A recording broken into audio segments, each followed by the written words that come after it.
This is Lou Perez, and you're listening to the Matt Balaker Podcast.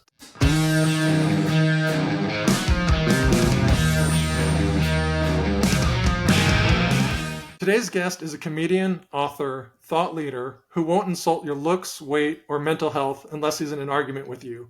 Please welcome back Lou Perez to the show. How are you doing, Lou?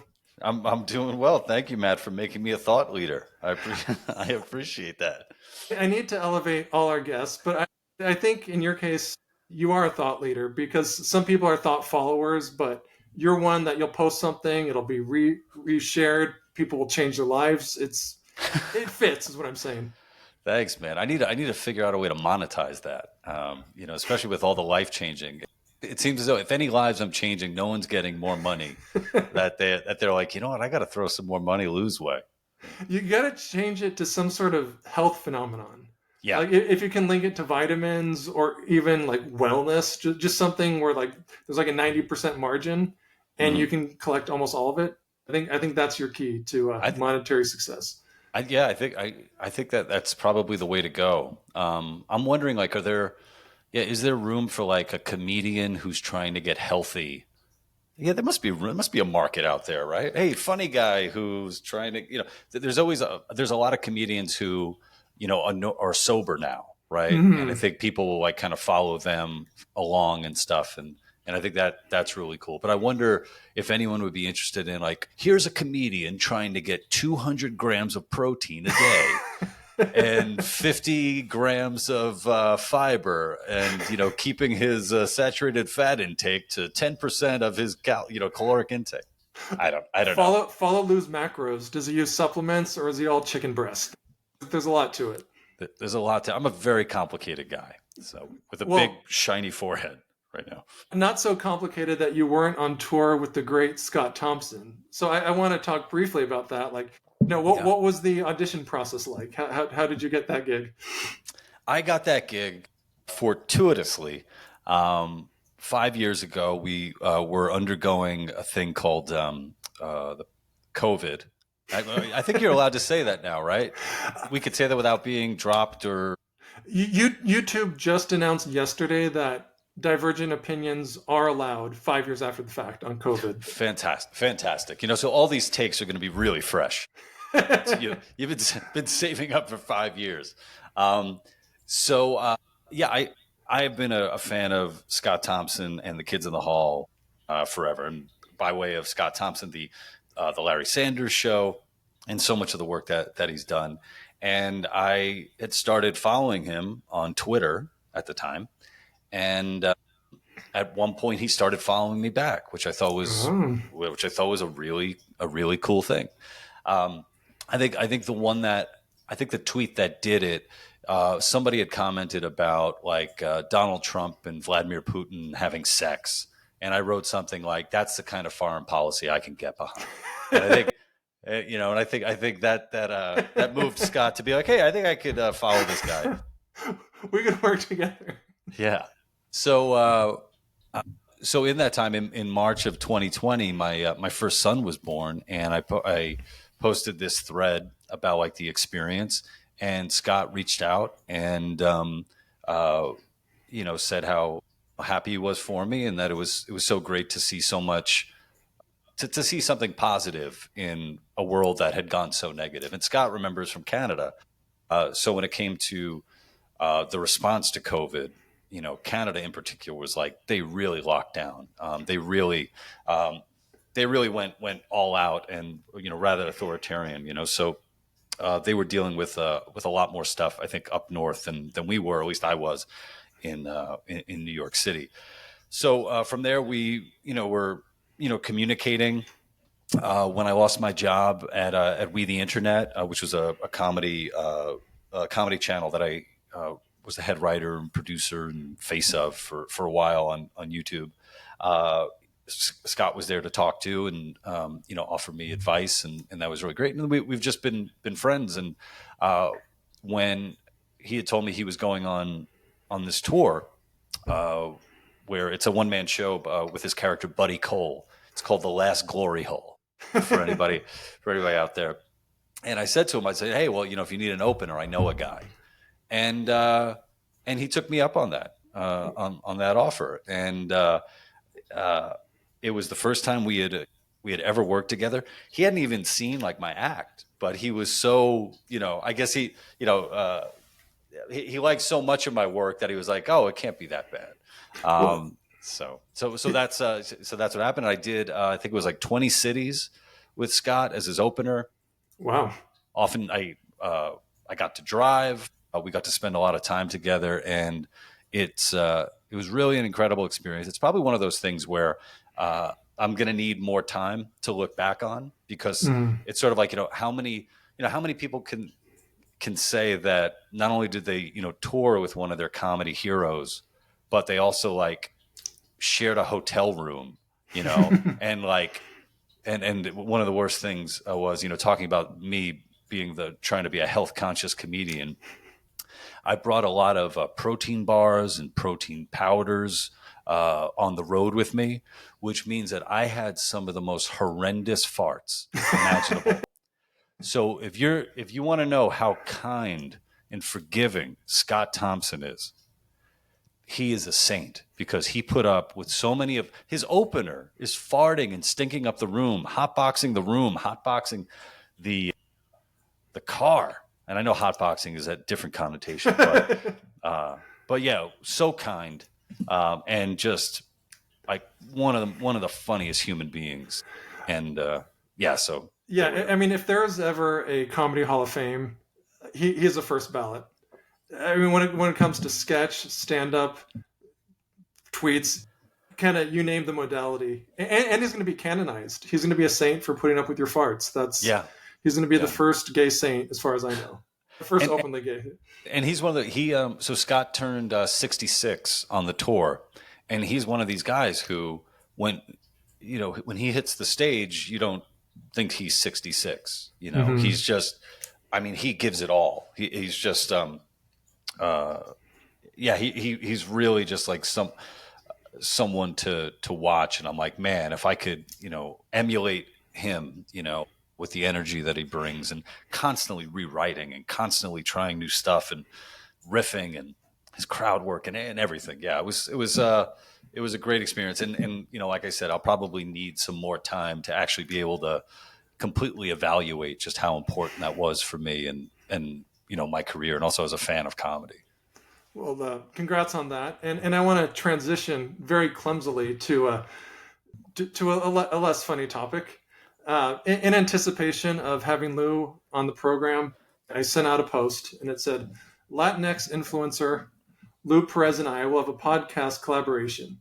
If you think Charlie Kirk was hateful, racist, fascist, etc., please post evidence in the comments below. Primary source from him. No memes, videos from others. Thanks. At the time of the recording, Lou, there were probably, I'm going to call it 12 comments. Over thousands of people saw this, presumably. This is Lou wasn't given any prior notice, folks. How many comments are you guessing are links to Charlie Kirk saying or writing something showing his hateful racism, fascism, etc.? Wow. How many? Let's see. Out of 12, I'm gonna guess somewhere between 0 and 12. Well, the front end is correct. 0. Big fat goose egg. Yeah. What would you have expected? Well, it's funny. I don't spend a lot of time on Facebook anymore. I've started to come back to it. That means your career is doing well. Please continue. Well, there was a time where, I think my career kind of centered around, Facebook. Facebook, for a while was just like this perfect platform in that you could post videos, you could post long, uninterrupted text, and, the comments would it'd be pretty easy to follow, to navigate. And there would be real conversations and arguments happening there.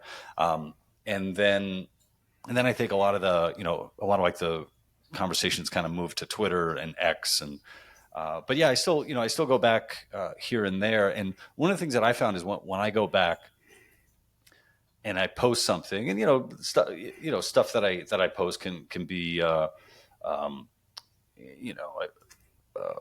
what's the word? Provocative. Provocative. Polarized. That's the word. That's the word. A thought leader here who didn't know the word provocative. I didn't have that on the tip of my tongue. So I'll every now and then I'll see comments from people, and it'll be like, say, like a negative comment, and then I like have to remind myself, like, wait a minute, who is this person? So like there was this one guy, like, and talking about after Charlie Kirk was was assassinated. This one guy had commented on one of my posts, and kind of got into it with him in the comments, which felt like a throwback. I'm like, oh, I remember when I used to do this 15 years ago. Yeah. I'm like, man, we're going back in time. And then I realized, like, wait a minute. And then I realized, like, I don't have to put up with this. Like, who is this guy? I never hear anything positive from this person. There's like this whole like group of there are all these people. The only time that they'll ever reach out on Facebook is to like have an argument or try to take a dig at me. It's like, oh, I was nice to you 10 years ago. Therefore, you think that like, my self-deprecation of that, whether it's on stage or, in my writing, somehow that makes me a mark. Then I'm going to put up with your bullshit. And it's Right. like, no, we're not going to do that. So I ended up like blocking this guy. I'm like, I'm fucking tired of just having to deal. Like every time I, post something, it's like this guy has something to say about it. And then I remembered, I'm like, oh shit, that's the guy. There is a chapter in my book, that joke isn't funny anymore, called Letter from a Coward, right?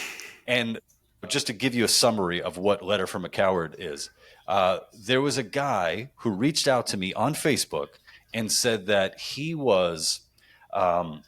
agreed with something like a post that I had years ago, but he was afraid to like it. And the reason why he was afraid to like it is because he didn't want any trouble at work, right? And you would think, what is this post?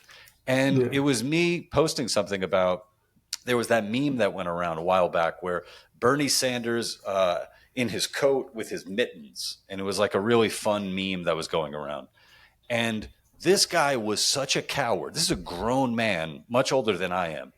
He was such a coward. He wouldn't even like that because of, the atmosphere of cancel culture and all that. Right. And it was only after I ended up blocking him where I was like, this whole time I even allowed a fucking coward like this to even communicate with me.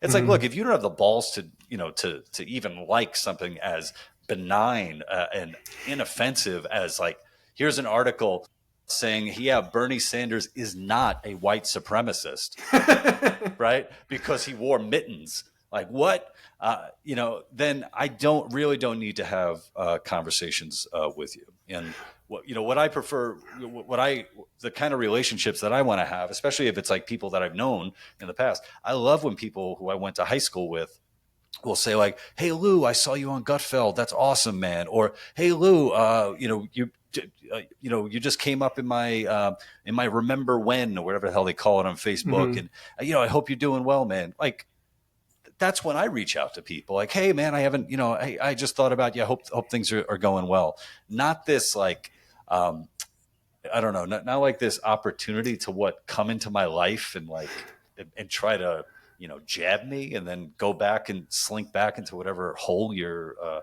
hiding in. Like, nah, man, screw that. It's like, I really showed Lou, but I think the takeaway is if you block someone, it means you hate free speech. Yeah. I love when people say that. And it's the way that I was liking it. I'm like, I'm like the hot chick at the end of the bar, and you're the creepy dude who insists on buying me a drink. And I'm like, I don't want you to buy me a drink. I don't want to talk to you. And if I could talk to the bartender, I'll tell him like, look, either he goes or I go.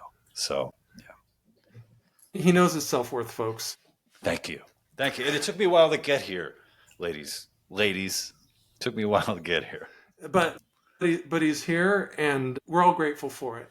But I want to kind of get your thoughts. Now, obviously, Kirk's death has been a few weeks or a couple weeks as of the recording. I want to get your opinion.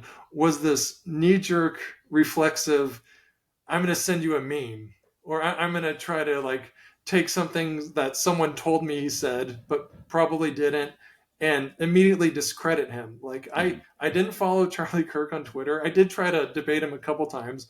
I generally think he's a good guy. I'm sure there's stuff I disagree with, but I was honestly pretty taken back when he died. One, he was just so young, and I thought like, well, he's in stable condition, or he's in critical but stable condition. That means he'll live.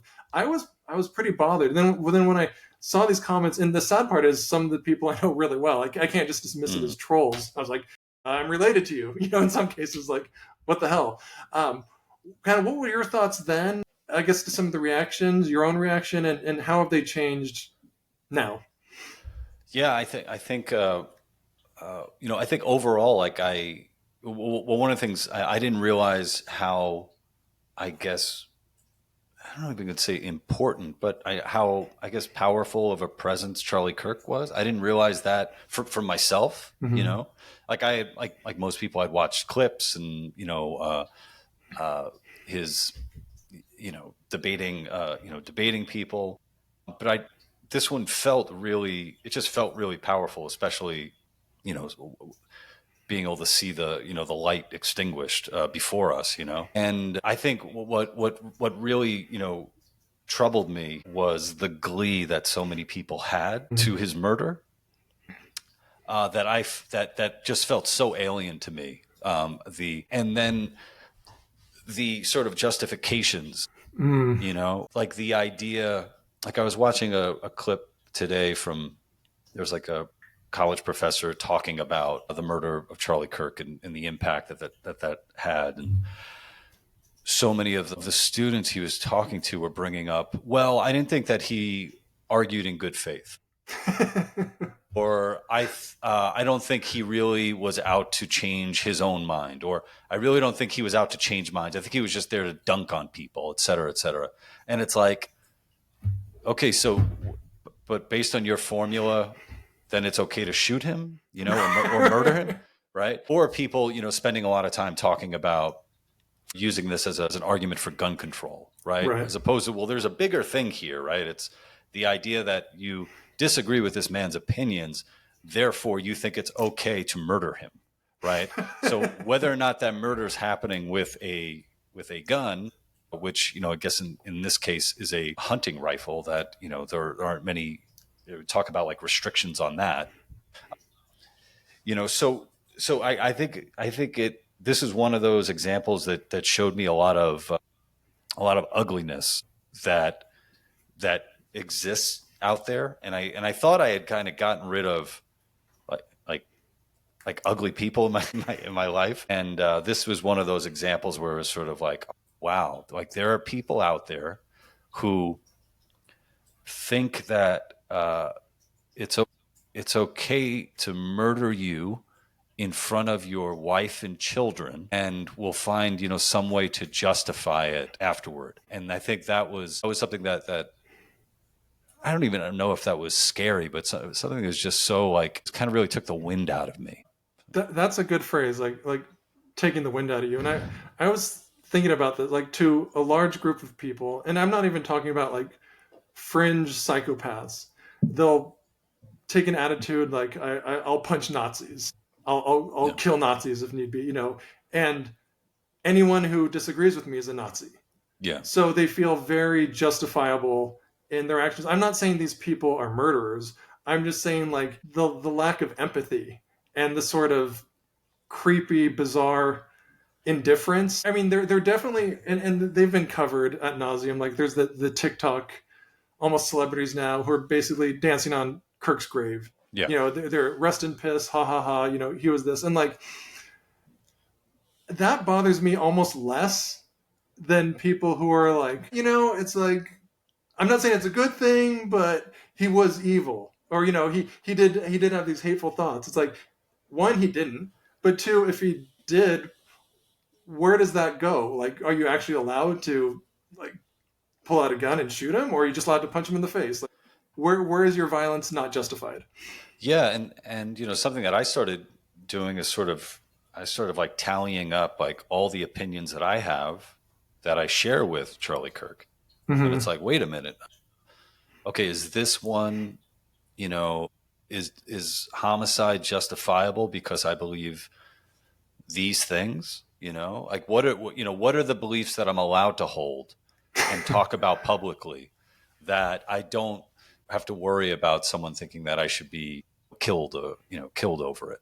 And I thought that, like after like a couple of weeks, especially with people losing their jobs, and, I'm sure that that's a debate that, people can have about, is it cancel culture to not want one of your healthcare providers to be someone who thinks that it's okay to murder a conservative, right? Or, your child's preschool teacher. Do you think, is it okay that you don't want your child to be taught by someone who is, who would be fine with you being shot in front of them, So so I thought like over the last couple of weeks that, maybe people would change their tune a little bit, change the way that they're speaking. And it really, it isn't the case. I mean, talking about Facebook again, this thing popped up, some guy had commented on, someone who follows me, had posted something about Bill Maher talking about Charlie Kirk and saying very positive things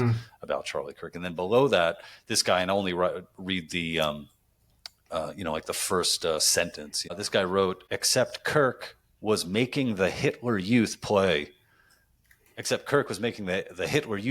So while I don't condone or encourage political violence, I am glad that evil is no longer here, or that evil, right. that evil is no longer here. And then it goes on, to, all the stuff like never respect MAGA and blah, blah, blah, blah, blah, blah. And it's like, oh, so you're doing this thing where, what you're really saying is that you're okay with this man being murdered in front of his wife and children, right? Because in the end, it's for the greater good. Right.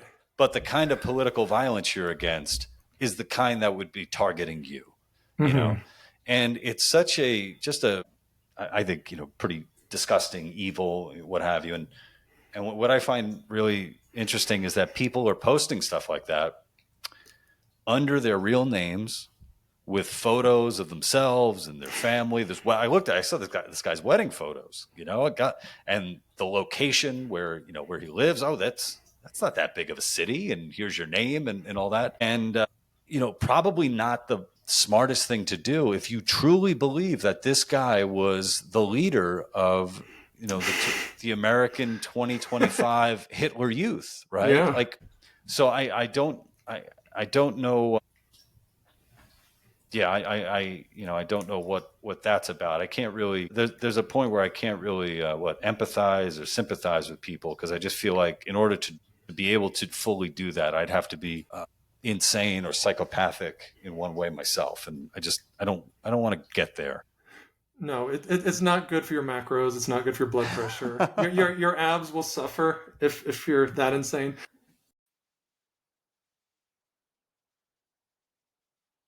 It seems to me and anyone who's paying attention that conservatives just believe whatever liberals believed 5 years ago. Right now, there's a push by the left to normalize pedophilia by way of child drag queen shows and excuse me. Don't shut off. Go back to your notes. That's probably where you saved it. You got to push double tap and then go over. Right now, there is a push by the left to normalize pedophilia by way of child drag queen shows and rebranding pedophiles as minor attracted persons. 5 years from now, will you be promoting child drag queen shows? Will child abuse become part of the conservative platform?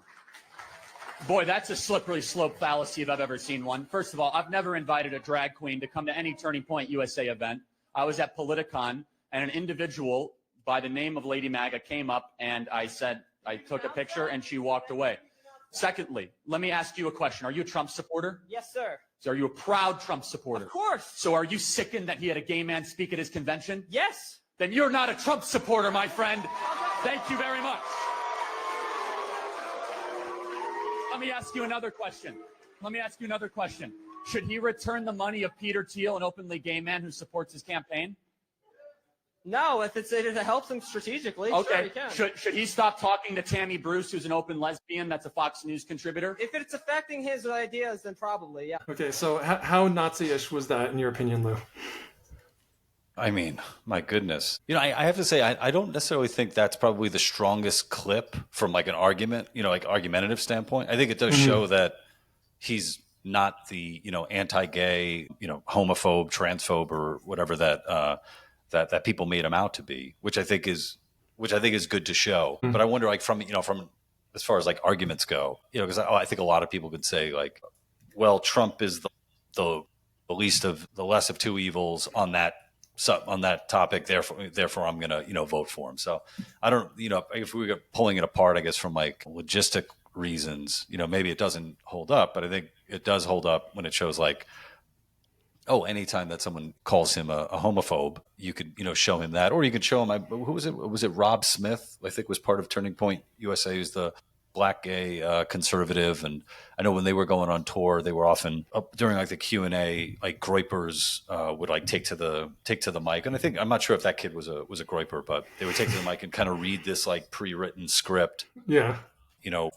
Like what role does, I think one of them was like, what role does sodomy play in the conservative movement or something like that?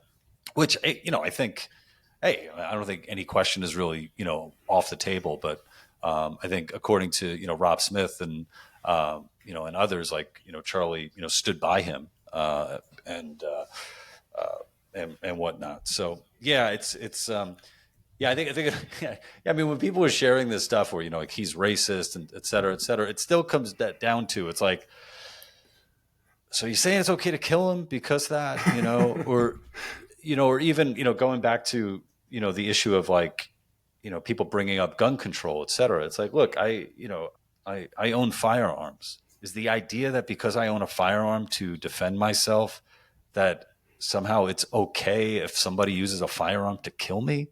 Or like, I do, Brazilian, I used to train Brazilian jiu-jitsu more. So the idea that if I use my Brazilian jiu-jitsu as a, self-defense tactic, but somebody else uses Brazilian jiu-jitsu and manages to kill me, that somehow I asked for it, like. Right.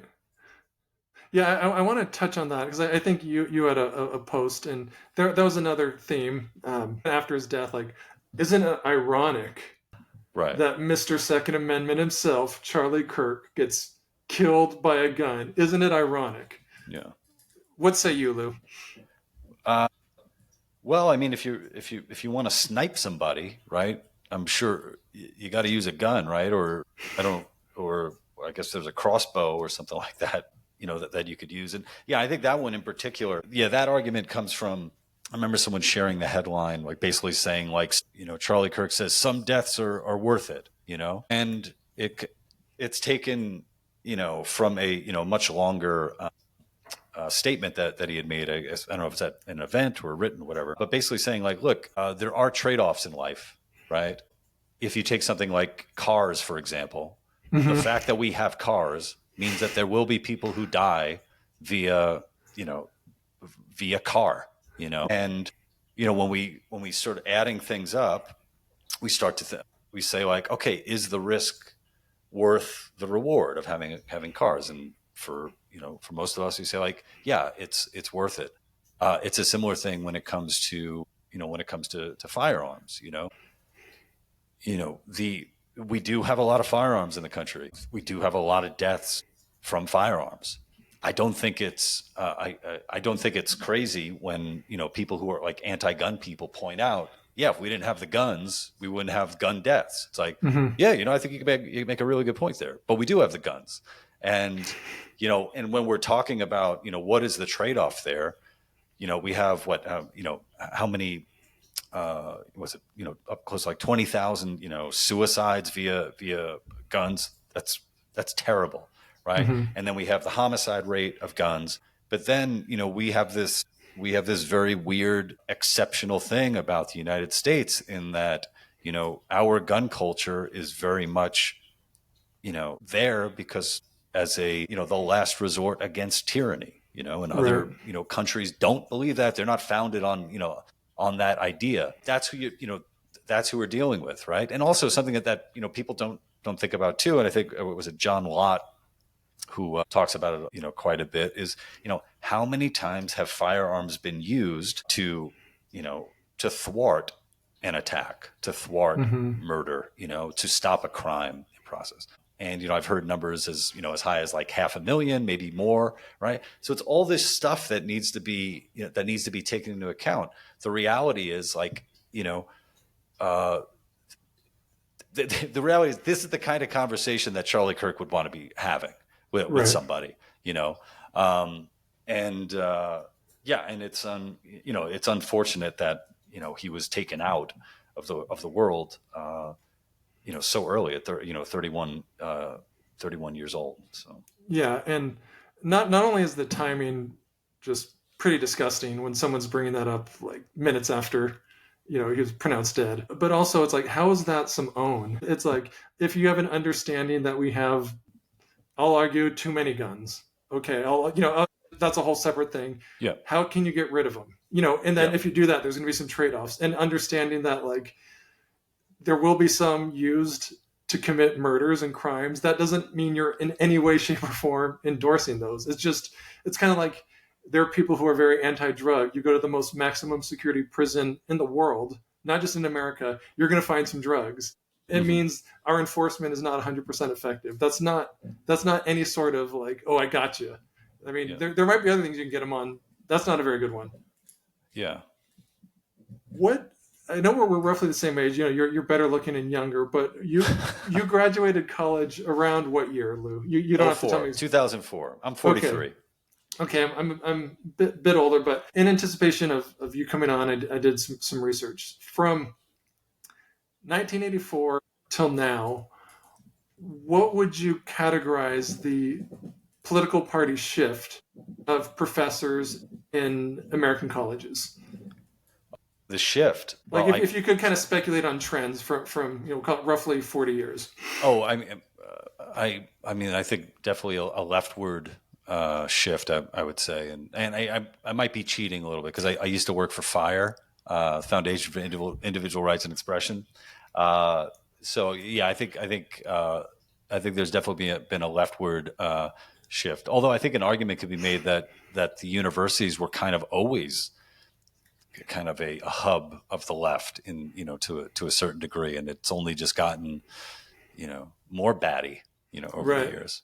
Well, let's see what my research shows. So bear with me one second. While you're researching, yes. One of the things that I find so interesting, and with the number of violent attacks happening, in particular from the political left, right? And here's something too, like the same day that that Charlie Kirk was murdered, some neo-Nazi scumbag went and murdered and shot and I believe killed like some children. I don't know if it was a school or a church, a Catholic church. I don't know anybody on the right who was saying, "Yeah, man, that guy, that was the way to do it." Like nobody was uplifting that piece of shit, right? And but it's been wild over the past couple of weeks. There's been the shooting at like the ice plant. I don't know what the fuck you call it, but there's been quite a bit of terrorist activity happening from people with politics on the left. So a number of people have been sharing stuff like Black Panther stuff and the Weathermen, the Weather Underground over the years. And, the 60s and 70s were just insane with the amount of like bombings and shootouts with cops and all that stuff. And when you look at it, just like when you're talking about education, you look at a number of people who were members of like the Weather Underground went on to pretty prominent careers in education. And it's so if anybody out there is looking for a job in academia, you're better off being a left-wing terrorist than you are being a right-wing terrorist. That's good advice, and I'll post this graph later. I can just kind of share the trend, but in 1984, and this is across an aggregation of American colleges. It was done in part by UCLA, my alma mater, so I know it's foolproof. The number of liberal professors was about 48% to conservative about 20 in 84. It has since changed to well over, it was like 70%. And it peaked in 22 at about, but then what's interesting is the conservative trend started small and went smaller, and then the moderate trend also went smaller. So, and then what another graph, which I'll show, is among the more elite universities, like the Ivy Leagues, and then in humanities, it was like 80-90% Right. left leaning or very left. It was like left. So I say that because I want to kind of bring it back to the Charlie Kirk thing in some instance. Like, if you think anyone who disagrees with you is a Nazi, that's almost understandable if you're 21 years old, 20, all your professors, all you these people that you look up to give you your grades. You don't have the life experience to have worked with other people. Pretty much, you're a smart person. Everyone's telling you like this side is the dominant one, and if you just don't even hear dissenting opinions. Then when someone comes to your campus and opens up a Bible or talks about like, the school might not be worth the return, might not provide the return on investment you think so, or all these things that you would never hear in your bubble, you might get pissed off. Yeah. Yeah, I think I've often described myself as living in a bubble, but so much of my bubble is reacting to everything happening in the other bubble. So, I think perhaps theoretically there's a way to go to a college or a university that is, say 100% on the left, if they're providing resources where it's like, hey, here's Hayek, and here's all the reasons why this guy's wrong. But read Hayek. This guy doesn't know shit about anything. To do, this semester we're going to be reading, 5 books by Thomas Sowell and completely deconstructing him and dissecting and showing why he doesn't know shit. There would be something, to be said there if there was that kind of interaction happening. And I forget if it was a proper study or something like that. But what they found is that oftentimes people on the right are able to describe the opinions or the beliefs of people on the left, like being able to like steel man, of the left, whereas people on the left often are not able to do that for the right. And I think you see that. I mean, it's pretty glaring when, like you said, like everybody's called a Nazi, everybody's called a fascist, and it's sort of, you have like these catch-alls for just bad person, evil ideas, shoot them, right. I mean, that's really what it comes down to. I mean, the amount of times that I've been called a fascist or a Nazi, my response to the person is like, wow, thank God you're dealing with this kind of fascist and Nazi. Like, man, like fascists and Nazi have really come a long way.